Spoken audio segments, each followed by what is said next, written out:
Hello all of you, welcome back to my channel. मैं आज आप लोगों के लिए लेकर आ चुकी हूँ एक कलेक्टिव रीडिंग जिसका टॉपिक रहने वाला है कि उनकी नज़र में आप कैसे इंसान हैं, यानी कि आपके जो पर्सन है उनकी नज़र में आप किस तरह के इंसान हैं, कैसा वो आपको समझते हैं। हम ये जानने की कोशिश करेंगे ओके, कैसा इंसान समझते हैं वो आपको। लेकिन ये रीडिंग जनरल है, कलेक्टिव है। हो सकता है कि आपके सिचुएशन के साथ एक्यूरेटली रेजोनेट करे, हो सकता है सिर्फ कुछ परसेंट रेजोनेट करे। तो आप ओपन माइंडेड होकर सुनिएगा और ज़बरदस्ती अपने आप को रीडिंग में फिट इन करने की कोशिश मत कीजिएगा। ओके, तो चलिए देखते हैं। ये रीडिंग जनरल है, कलेक्टिव है।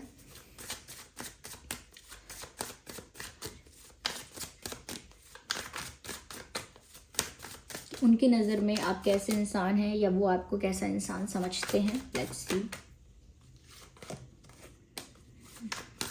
नाइस, हे ब्यूटीफुल, काफ़ी अच्छा इंसान। I need one card at one time, so we have to shuffle again. Okay.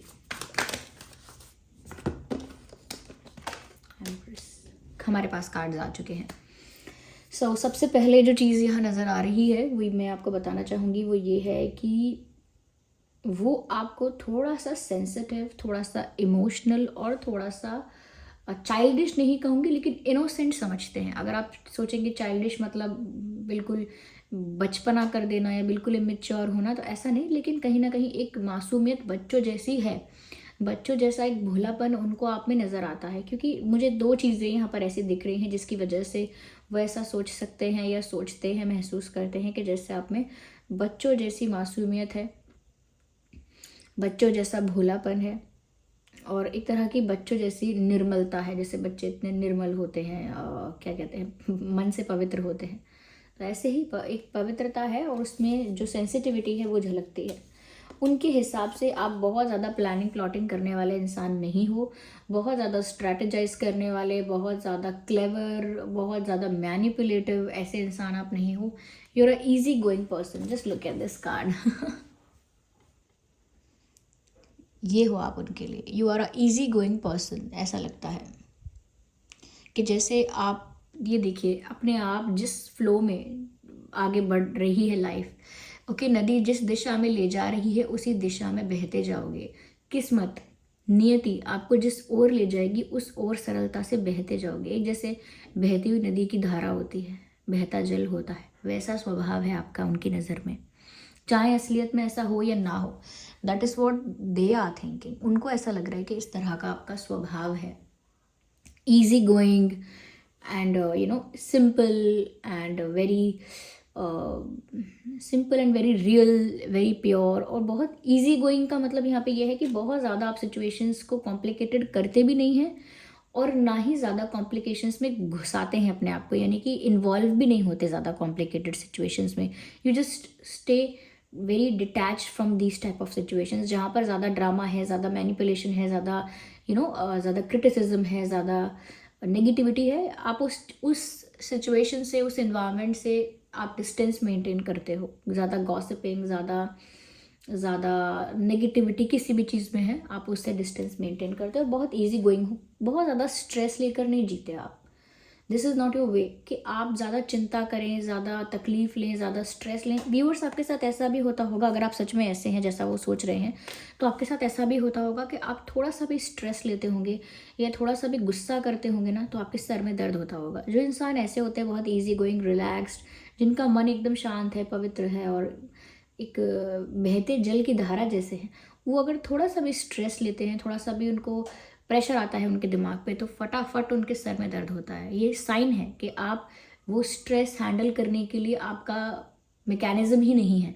आप उस ऐसा नहीं है स्ट्रेस नहीं आएगा लाइफ में स्ट्रेस तो आता है, लेकिन उसको इतना सीरियसली नहीं लेना है, उसको इतना लार्जर देन लाइफ नहीं समझना है, बड़ा ही शांति के साथ हैंडल करना है। तो उस टाइप के इंसान हो आप उनकी नज़र में, तो सरल हो, बहुत बहुत उलझन नहीं है आपके साथ। You have a easy life, ऐसा उनको लगता है। ईजी लाइफ मतलब कॉम्प्लिकेशंस आप कम चाहते हो। तो दूसरी चीज़ उनको यहाँ पर व्यूअर्स आपके बारे में ये भी लगती है कि बहुत ज़्यादा लविंग हो, बहुत ज़्यादा लविंग हो, बहुत ज़्यादा केयरिंग हो, एक नर्चरिंग वाइब उनको आपसे आती है। एक होमली वाइब, एक नर्चरिंग वाइब, एक प्रोटेक्टिवनेस आपके लिए फील भी होती है। कहीं ना कहीं उनको लगता है कि आप, पहली बात तो ये कि बहुत इमोशनल इंसान हैं और बहुत ही गिविंग पर्सन है, यू आर गिवर, यानी कि बहुत जल्दी लोगों को माफ़ कर देंगे, बहुत अपनी चीज़ आसानी से लोगों को दे देते हैं, लोगों से ज़्यादा एक्सपेक्ट नहीं करते, आप देने में ज़्यादा विश्वास रखते हैं कि किसी की सहायता कर देना, किसी को कोई चीज़ प्रोवाइड कर देना, किसी के लिए अवेलेबल हो जाना, किसी का काम करवा देना या कर देना, या किसी की हेल्प करना किसी भी तरह से, चाहे किसी मेहनत करके या किसी को गाइड करके, कैसे भी। आप एक ऐसे इंसान हैं जो गिवर हैं, जो ज़्यादा छीनने में, झपटने में, हथियाने में या पा लेने में विश्वास नहीं करते। नेचुरली ही ऐसे हैं कि लोगों को सौंप देते हैं, दे देते हैं। तो उस तरह का काइंड है, ओके, काइंड है, हम्बल है, बहुत ज़्यादा पोजेशन, बहुत ज़्यादा कॉन्क्वेस्ट, इस तरह का माइंडसेट नहीं है आपका उनके हिसाब से, क्योंकि उन्होंने शायद आपको ऐसे फेज़ में देखा है या ऐसे बिहेवियर उन्होंने आपका देखा है जहाँ पर आप माफ़ कर रहे हैं आसानी से लोगों को, अपनी चीज़ें लोगों को दे रहे हैं, लोगों की हेल्प कर रहे हैं, आउट ऑफ द वे जाके भी चीज़ें कर रहे हैं लोगों के लिए। तो इस वजह से शायद उनका ये परसेप्शन बना है that you are very giver type of personality.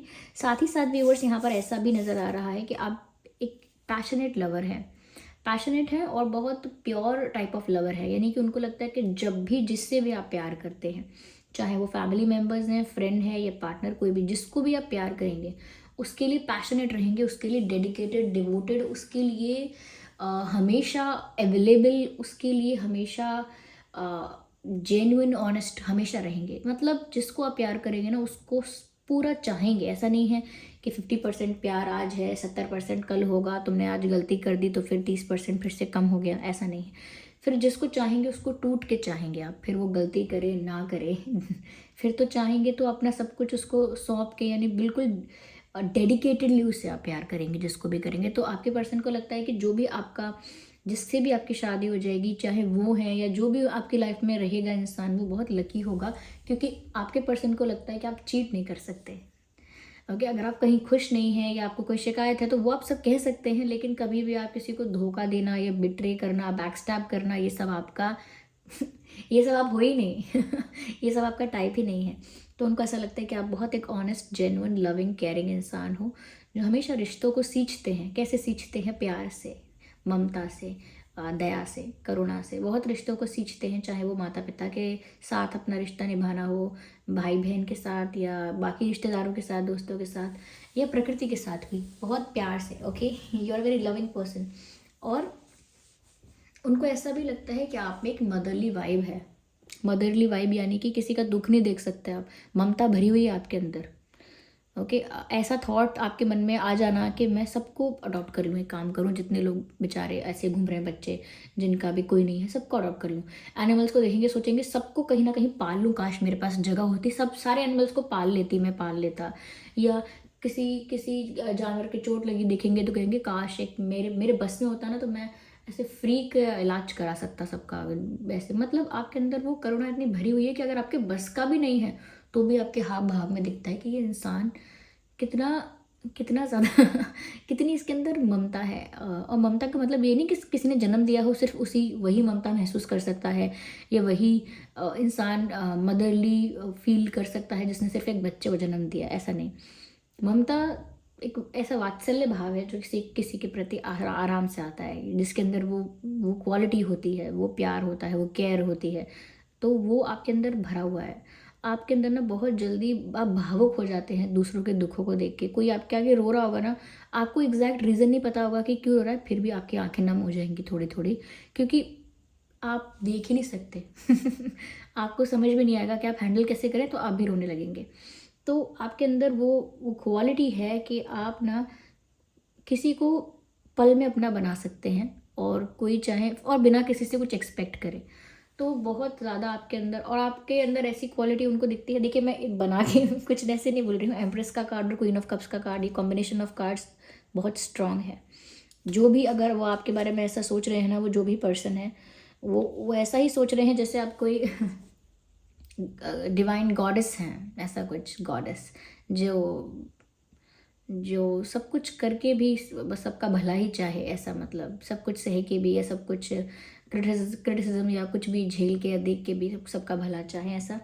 और आपके अंदर ना ऐसा उनको दिखता है कि जैसे आप ग्रेसफुल बहुत हैं। ऐसा नहीं है कि कि बहुत नर्चरिंग है, काइंड है, गिविंग है, तो कहीं ना कहीं आप लोगों को बस फॉलो करते रहते हैं या लोगों का ईगो पैम्पर करते रहते हैं या बस लोगों का ईगो सेटिस्फाइड करते रहते हैं। नहीं, ग्रेसफुल हैं आप बहुत उनकी नज़र में।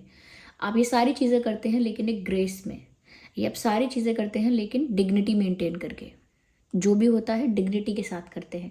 जहाँ रिस्पेक्ट नहीं है, डिग्निटी नहीं है, वहाँ उस जगह पर आप नहीं रहेंगे। यानी जहाँ पर आपकी सेल्फ रिस्पेक्ट को वैल्यू नहीं किया जा रहा है, जहाँ पर कहीं ना एक ऐसा काम हो रहा है जो डिग्निफाइड नहीं है, अनएथिकल चीज़ें हैं, चीप चीज़ें हैं, you will not involve in that situations. आप वहाँ से दूर रहेंगे।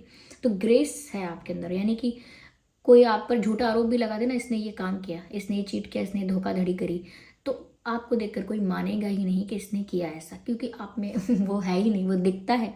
ओके, तो आपको कोई कोई मान नहीं सकता कि आप ऐसा कोई अनएथिकल या चीप कोई काम कर सकते हैं। तो उतना ग्रेस है आपके अंदर, इसीलिए। और वो ऐसा भी सोचते हैं कि आपसे कौन शादी नहीं करना चाहेगा, कोई भी आपसे शादी करने के लिए आसानी से रेडी हो जाएगा, ऐसा वो सोचते हैं। Because the type of person you are, कोई भी चाहे कोई किसी की तरफ भी अट्रैक्टेड था, कोई किसी में भी इंटरेस्टेड है, किसी का कैसा भी टाइप है, लेकिन जो क्वालिटीज़ आप में है नर्चर करने की और प्यार करने की, केयर करने की, और इतना ग्रेस है, इतनी ब्यूटी है, ऐसा नहीं है कि ब्यूटीफुल नहीं है, उनको ऐसा लगता है कि आप बहुत ब्यूटीफुल हैं। इवन उनकी आपकी ब्यूटी उनको हॉट और फिजिकली अट्रैक्टिव, इससे ज़्यादा आपकी ब्यूटी उनको एलिगेंट लगती है। तो मैंने जैसा कि बोला, ग्रेसफुल, एलिगेंट, इस तरह का आपका लुक उनको लगता है, बहुत ही ज़्यादा रॉयल, आप समझ सकते हैं। चाहे फिर आपने कितना भी सिंपल क्यों ना पहना हो, एक सिंपल वाइट टी शर्ट क्यों ना पहना हो, एक सिंपल, कितना भी सिंपल आपने अपना अटायर रखा है, आउटफिट रखा है, तो भी वो बॉडी लैंग्वेज में ही वो रॉयल्टी है, वो लुक्स आपके अंदर, आप वो इनबिल्ट है। ऐसा नहीं है कि आपको कुछ एक्स्ट्रा करना पड़ेगा, इट्स इनबिल्ट। और बहुत मासूम स्वभाव है आपका। इमेच्योरिटी नहीं कहूँगी, क्योंकि अगर कह सकते तो ये भी कह देते कि उनको लगता है कि आप बहुत इमेच्योर हैं, लेकिन इमेच्योर नहीं, जिसके अंदर इतनी नर्चरिंग क्वालिटीज़ है, जिसके अंदर इतना ग्रेस है, इतनी एलिगेंस है, इतना रिस्पेक्ट है, वो कोई इमेच्योर पर्सन नहीं है, कोई चाइल्डिश पर्सन नहीं है। पर स्टिल यहाँ पर ऐसा लगता है व्यूअर्स उनको कि आपके अंदर अभी बच्चों जैसी मासूमियत है। लोगों की बातों का आसानी से विश्वास कर लेते हैं, लोग आपको ईजीली मैनिपुलेट करते हैं, ईजीली इन्फ्लुएंस करते हैं, कहीं ना कहीं आपका ब्रेन वॉश करने की कोशिश करते हैं, आपके भोलेपन का, आपकी मासूमियत का, आपके दया भाव का फ़ायदा उठाते हैं, क्योंकि आप काइंड हैं, क्योंकि आप हम्बल हैं, क्योंकि आप हेल्पफुल हैं, क्योंकि आप इमोशनल हैं, सेंसिटिव हैं। तो इस वजह से लोग आपको थोड़ा सा आपका फ़ायदा उठाते हैं अपना काम बनवाने के लिए, या आपको इन्फ्लुएंस कर देते हैं, आपको गलत एडवाइस कर देंगे, गलत सजेस्ट कर देंगे, गलत रास्ते की तरफ पुश करेंगे आपको, आपके वेल विशर बन के आपको नेगेटिवली इन्फ्लुएंस करेंगे। सॉफ्ट इन्फ्लुएंसिंग होती है ये। हम किसी को गलत काम करने के लिए उकसाते हैं, लेकिन प्यार से। जैसे कोई अपने कोई मर्यादा का पालन करता है, ओके, कोई मर्यादा का पालन करता है कि नहीं, मुझे ऐसा बिहेव करना है पेरेंट्स के साथ, और ऐसा मुझे बिहेव करना है फ्रेंड्स के साथ, टीचर्स के साथ ऐसा बिहेव करना है, ऐसा रिस्पेक्ट, ऐसा डिसिप्लिन मेंटेन करना है। तो जो सॉफ्ट इन्फ्लुएंसिंग होती है वो इस तरह की होती है कि वो आपके वेल विशर बन के, यानी कि आप बहुत अच्छे हो, बहुत स्वीट हो, बहुत क्यूट हो, और ये कितने प्यारे हो, आप इतने अच्छे इंसान हो कह के आपके पास आएंगे। फिर वो लोग आपको नेगेटिवली सॉफ्ट इन्फ्लुएंसिंग करेंगे, ऐसे कि जैसे अरे ये टीचर के लिए बुरा बोलेंगे, गलत लैंग्वेज का प्रयोग करेंगे, जो कि आपको अजीब लगेगा, लेकिन वो आपको इस चीज़ में कंफर्टेबल करेंगे। नहीं तो क्या हो गया, हम उनसे पर्सनली थोड़ी कह रहे हैं, गलत बात कह रहे हैं। तो माँ बाप के लिए करेंगे, अरे तो बोलते क्यों नहीं हो, बोलो माँ बाप को, समझा दो उनको, कह दो, हम तो कह देते हैं अपने घर पे। तो उससे क्या है, वो भी उनके प्रति भी आपको मर्यादा भंग करना सिखा रहे हैं, भाई बहनों के प्रति भी मर्यादा भंग करना सिखा रहे हैं कि आप अगर कुछ आउट ऑफ द वे जाके लोगों के लिए करना चाहते हैं, सेक्रीफाइस करके दूसरों के लिए कुछ करना चाहते हैं, तो उसमें आपको सिखाएंगे कि नहीं, तुम अपना हक लो ना, अपना करो, अपने नहीं सोचोगे। उसमें क्या लगेगा आपको, ये मेरे हक की बात कर रहा है, मेरा कितना वेल विशर है, लेकिन नहीं, उन आपके हक की बात नहीं है इसमें, आपके लिए गलत है ये। तो दिखने में लगता है जैसे हमारे वेल विशर हैं, लेकिन इन्फ्लुएंस गलत काम के लिए करते हैं। जैसे कहीं आपको रियलाइज़ हो जाएगा कि हाँ गलती मेरी भी थी, मैंने भी कुछ गलत कर दिया, तो आपको प्रोवोक करेंगे, आपको मोटिवेट करेंगे, आपका कॉन्फिडेंस बूस्ट करेंगे, ईगो बूस्ट करेंगे। अरे आपकी क्या गलती है, आपकी जगह कोई होता वो भी करता, कोई ज़रूरत नहीं सॉरी बोलने की, अपने उसमें रहो, कोई ज़रूरत नहीं। तो मतलब उसमें क्या, आपको नेगेटिवली इन्फ्लुएंस कर रहे हैं, लेकिन उस क्षण के लिए आपको लगेगा कि ये इंसान मेरे लिए कितना अच्छा कह रहा है। बहुत बहुत थिन लाइन है, बहुत ही कम लोग ये डिफरेंस समझ पाते हैं कि ये at the end of the day मुझे गलत बना रहा है। ओके, तो ये समझना बहुत ज़रूरी है, ठीक है, कि क्या हम कौन हमारा वेल विशर है कौन नहीं है। तो उस पर्सपेक्टिव से, उस पॉइंट ऑफ व्यू से आपके पर्सन को लगता है कि लोग आपको ना कभी कभी नेगेटिवली इन्फ्लुएंस करते हैं और आप समझ नहीं पाते कौन आपका वेल विशर है, कौन फेक है, कौन सच में जेन्युइन है, कौन नहीं है, कौन सच के लिए आपको एडवाइस दे रहा है अच्छाई के लिए, कौन आपका फ़ायदा उठाने के लिए आपको गलत से गलत एडवाइस दे रहा है। ओके, तो जैसे कई छोटे मोटे केसेस में भी आप देख सकते हैं, जैसे कि आपके पास कोई बहुत अच्छी ड्रेस है और आप किसी को बोलोगे कि ये ड्रेस पहनकर चलूँ मैं, कितनी अच्छी लगेगी, तो वो इंसान आपको, छोटी सी बात कह रही हूँ, आपसे ऐसे बोलेगा, अरे इतना बड़ा फंक्शन थोड़ी है, आपका खुद का फंक्शन थोड़ी है जो आप इतना तैयार होके जाएंगे, आप कुछ पहनो, सिंपल पहनो ना, इतना ओवर भी नहीं लगना चाहिए। और क्योंकि वो सोचे जेलस हो जाएंगे बस कि आप अच्छे नहीं दिखने चाहिए बस, और आपको क्या लगेगा कि मुझे सही गाइड कर रहा है ये, तो आप डिफरेंस नहीं समझ पाएंगे। इसीलिए हर कोई इंसान जो प्यार से बात कर रहा है वो हमारे अच्छे के लिए बात कर रहा है ज़रूरी नहीं है, लेकिन क्योंकि आपका दिल साफ़ है, क्योंकि आप इनोसेंट हैं अपने दिल से, मैंने कहा ना दिल से बहुत मासूम है, तो आप नहीं समझ पाते। ऐसा आपके पर्सन को लगता है कि आप विश्वास कर लेते हैं कि हाँ देखो मेरे लिए कितना अच्छा गाइड किया, तो उल्टा आप लोगों को थैंक यू कर देते होंगे, अरे थैंक यू यार आपने मुझे समझा दिया, मैं तो समझ ही नहीं पाता, समझ ही नहीं पाती, तुम ना होते तो क्या होता। तो आपके पर्सन को ना ये चीज़ फ्रस्ट्रेट करती है कि ये दूसरों की बातें ऐसे क्यों मान लेते हैं, ऐसा क्यों सोचते हैं, इससे वो इनका अच्छा सोच रहे हैं, सब ऐसे नहीं है। तो थोड़ा वो इस बात से डरते हैं कि आपकी कंपनी बस गलत ना हो जाए, गलत लोग आपकी लाइफ में आके आपको गलत गाइड ना करें। बाकी उनको ऐसा लगता है कि आप कल की चिंता करने वाले इंसान नहीं हैं, फ्री विल है आपकी, शांति से रहना पसंद करते हैं। ओके, और काफ़ी इमोशनल है, जो बात मैंने ऑलरेडी कही, ठीक है, तो उनकी नज़र में आप ऐसे इंसान हैं। आई होप ये रीडिंग आपके लिए हेल्पफुल और रिलेटेबल रही है। अगर इस रीडिंग ने आपको थोड़ा भी गाइड किया है तो वीडियो को लाइक ज़रूर करें, कमेंट करके ज़रूर बताएं कितने परसेंट ये रीडिंग आपकी सिचुएशन से रेजोनेट करती है। और अगर आप नए हैं ड्रीम टैरो चैनल पर, सब्सक्राइब ज़रूर करें और बेल आइकन को प्रेस करना ना भूलें। चलिए फिर मिलते हैं अगली रीडिंग में, तब तक के लिए bye bye family, bye angels, love you all, bye bye, take care.